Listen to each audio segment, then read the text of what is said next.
درنو دوستانو یو ښځه چې خاوند یې په کور کې نه و، د هغې د کور مخې ته 3 سړي ناستو.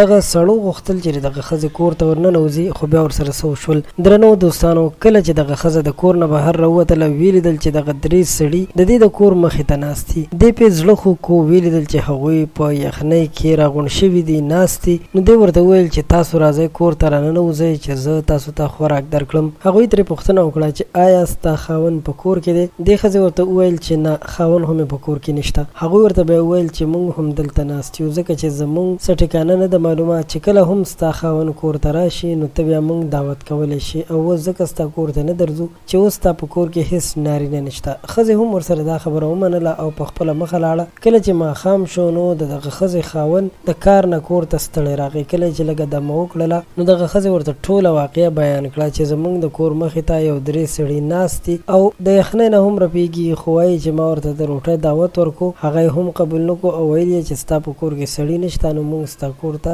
نشو درتلی. سړی هم ډېر زیات حیران شو. یې خپلې ښځې ته وویل چې ورشه او دوی کور ته راوله. کله چې ښځه بهر راووتله نو دغه کسانو نه یې تپوس وکړو چې تاسو کور ته راشئ. هغوی ورته وویل چې موږ 3 کسان یو، یو په موږ کې مال دی، بل په موږ کې مینه محبت دی او دریم په موږ کې کامیابي ده. نو ته کولی شې په دې 3 واړو کې یو کس خپل کور ته دننه کړئ. کله چې دا ښځه کور ته راغله، خاوند ته یې دا خبره وکړه نو خاوند یې ویل چې موږ به مال خپل کور ته رادننه کړو، موږ به ډېر زیات د پیسو نه مالامال شو او هر طرف ته به خوشحالي نشي.